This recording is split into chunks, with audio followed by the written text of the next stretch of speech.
kelompok 3 dengan beranggotakan 3 orang, yaitu dengan teman saya yang bernama Winnie Irianingrum, yang kedua Setia Devi yang saya sendiri, yang ketiga Rizka Hainunisa, dengan judul makalah jenis-jenis strategi pembelajaran.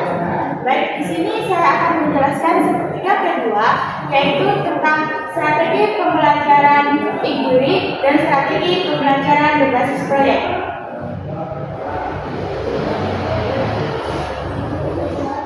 Mari kita bahas materi yang pertama. Kita mulai dengan strategi pembelajaran inquiry atau SPI. Kata inquiry berasal dari bahasa Inggris to inquiry, yang berarti mencari atau mempertanyakan. Secara istilah, strategi inquiry ini adalah rangkaian kegiatan pembelajaran yang menekankan pada proses berpikir siswa secara kritis dan analitis. Tujuan dari strategi ini adalah agar siswa dapat mencari, menyelidiki, dan menemukan sendiri dari jawaban suatu masalah yang dipertanyakan atau yang telah diberikan oleh guru. Melalui strategi pembelajaran inquiry ini, kita mengubah paradigma pembelajaran yang lama, yang dimana guru bukan lagi sebagai pusat informasi atau penentu kebenaran tunggal di dalam kelas. Peran guru bergeser sebagai fasilitator, motivator, pemandu atau pembimbing. Nah, guru tidak langsung mengambil atau memberikan siswa dengan rumus atau hafalan materi, melainkan memicu rasa ingin tahu dari dalam diri siswa agar mereka bergerak aktif, mencari tahu sendiri di balik permasalahan tersebut. Di dalam strategi pembelajaran inquiry ini ada 6 langkah atau sintaks dari strategi pembelajaran inquiry ini. Untuk menerapkan strategi inquiry ini ada 6 tahapan atau langkah dan sintaks yang harus kita lalui di dalam kelas. Nah, langkah yang pertama itu adalah orientasi. Pada tahap ini, guru mengkondisikan kelas agar siap belajar. Guru merangsang perhatian siswa dengan memberikan gambaran berupa gambar umum atau fenomena menarik yang berkaitan dengan topik pada hari itu, sehingga siswa fokus dan mulai penasaran dari gambaran atau fenomena atau masalah yang diberikan guru. Langkah yang kedua adalah merumuskan masalah. Di sini, guru membawa siswa pada sebuah persoalan atau masalah yang mengandung teka-teki. Masalah ini harus berupa yang menantang, nyata, dan membutuhkan jawaban ilmiah agar siswa terdorong memikirkan dari permasalahan tersebut. Nah, langkah ketiga itu merumuskan hipotesis.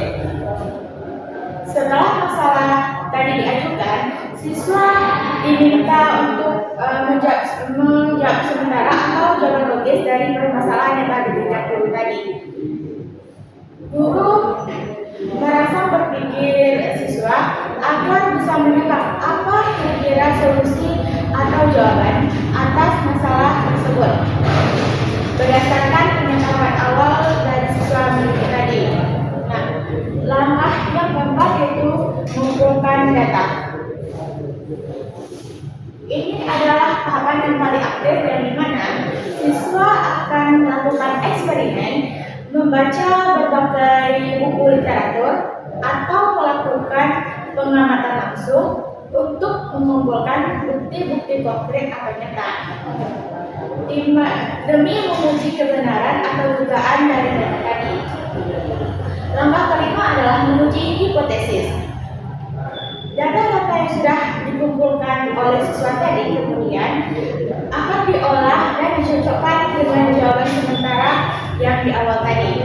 Nah, di sini kemampuan berpikir logis dan kritis siswa benar-benar diasah untuk melihat apakah dugaan mereka tadi terbukti benar atau keliru. Nah, langkah yang keenam atau langkah terakhir adalah merumuskan kesimpulan. Siswa mendeskripsikan temuan akhir mereka secara ilmiah di dalam kelas supaya mereka bisa menyepakati konsep baru yang mereka temukan. Lalu guru memberikan penguatan agar tidak terjadi miskonsepsi atau salah pengertian atau penjelasan.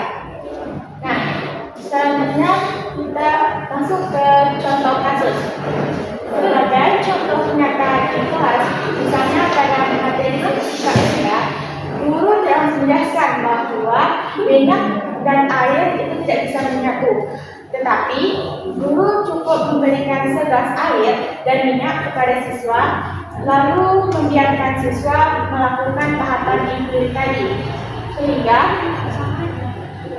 mereka dapat menyimpulkan sendiri bahwa dari teori strategi empiri tadi, dari strategi empiri ini ada pun kelebihan dan kekurangannya. Strategi empiri ini memiliki kelebihan yang luar biasa, yang dimana dapat meningkatkan daya ingat siswa karena mereka menemukan konsep sendiri, sehingga membentuk karakter yang kritis.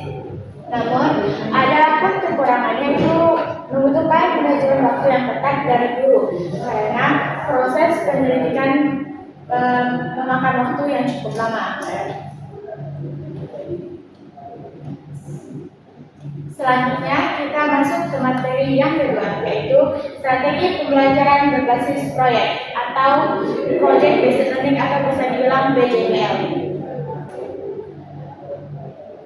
Sekarang kita sudah beralih ke materi yang kedua tentang strategi pembelajaran berbasis proyek.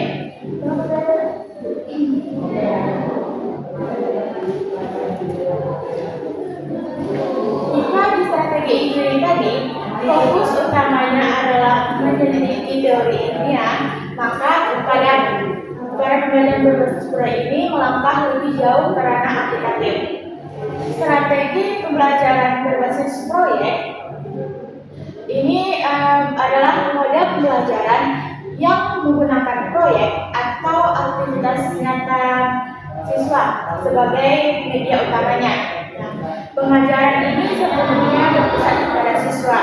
Mereka akan melakukan eksplorasi, penilaian, interpretasi, dan sintesis. Sintesis informasi untuk memecahkan masalah hidup kita. Nah, ciri khas dari strategi pembelajaran berbasis proyek ini adalah wajib menghasilkan sebuah produk konkret atau karya nyata di akhir proses pembelajaran. Di dalam strategi pembelajaran berbasis proyek ini ada 6 langkah sintaks yang harus kita penuhi di dalam kelas. Nah, perencanaan berbasis proyek ini, langkah yang pertamanya itu pertanyaan mendasar.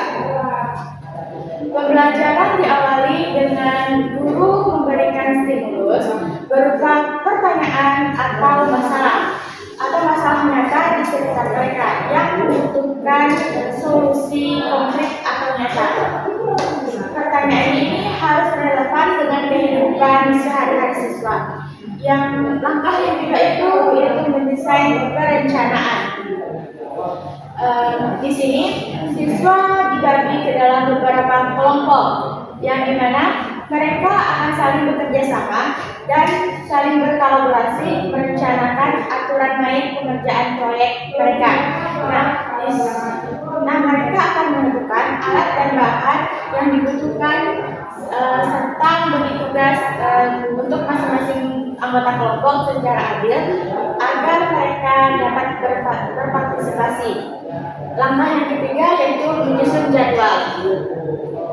Di sini siswa bersama guru membuat kesepakatan mengenai timeline atau batas waktu pengerjaan proyek. Kapan proyek itu dimulai, target mingguan yang harus dicapai sehingga kapan batas akhir pengerjaan atau deadline dari proyek tersebut. Nah, langkah yang keempat yaitu memonitor kemajuan proyek. Selama siswa bekerja dalam kelompok, guru bertanggung jawab penuh untuk memantau aktivitas siswa, yang dimana guru bertindak sebagai mentor yang membimbing jalannya proyek agar pengerjaannya tetap sesuai jalur, dan membantu jika ada kelompok yang mengalami kendala teknis atau mengalami kesulitan dalam mengerjakan proyek. Nah, langkah yang kelima, menguji hasil. Di sini adalah momen penting yang dimana produk atau karya nyata yang sudah dibuat oleh siswa oleh masing-masing kelompok tadi itu dipresentasikan, dipamerkan atau diuji coba di dalam kelas. Nah, dan guru dan kelompok lain akan memberikan penilaian serta masukan terhadap kualitas dari produk kelompok tadi. Nah, kita lanjut ke langkah yang keenam, yaitu evaluasi pengalaman. Di akhir pembelajaran, guru dan siswa melakukan refleksi.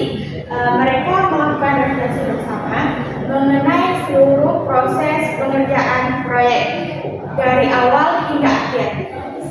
Siswa akan menceritakan kepada guru suka duka dan kendala yang dihadapi atau masalah yang mereka hadapi selama pembuatan proyek, serta apa yang mereka pelajari dari proyek yang mereka buat tersebut. Nah, dari strategi ini ada contoh kasusnya.